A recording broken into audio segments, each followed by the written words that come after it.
Okay, the question is, are the Tories evil? Because I've reached a point where knowing their corruption, their hoodwinking, the lies and the deliberate running down of social services, cutting funding of infrastructure, or funneling money to corporations that provide a worse service and in turn affect the general public's quality of life, I've come to see them as a malign force. Malign, evil in nature or effect. So are they evil in nature or effect? First of all, I think we need to define what evil is before we can answer that question. Evil, in a general sense, is defined as the opposite or absence of good. It can be an extremely broad concept, although in everyday usage it is often more narrowly used to talk about profound wickedness and against common good. Well, I suppose this comes down to a point of view, but it is my opinion the Conservatives knowingly are working against the common good of the people.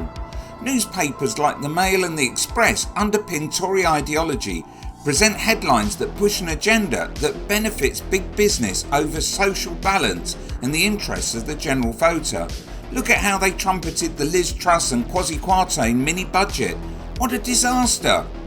So the word I have a problem with here is wicked. Let's define that. Wicked. Evil or morally wrong.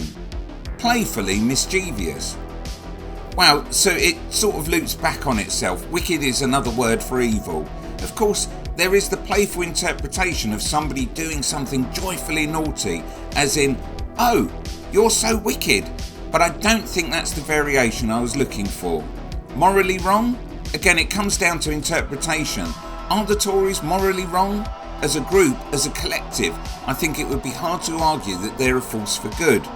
Thinking back to Cameron's tenure as PM, it is now widely accepted that austerity was a tool used to cut public services in order to push further privatisation. And here, the police, courts, schools, hospitals and prisons were reduced as councils lost a third of their spending power.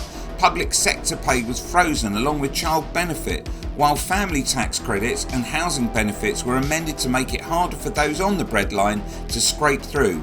But guess what? Corporation tax was cut. So while things got worse for the average voter, corporations carried on making big money. Cameron and Chancellor George Osborne knew what they were doing. They proceeded with implementing an ideology that would harm and even kill members of the electorate. It's estimated that up to 600,000 people died due to austerity, let alone the many deaths caused by their inept and often corrupt handling of COVID. So in conclusion, I didn't seriously think I was going to find them evil, because my initial belief was evil had this element of sadistic pleasure involved, but the interpretations I've come across here have no mention of that, so yeah, I guess they are evil. Click here for Tories Kill.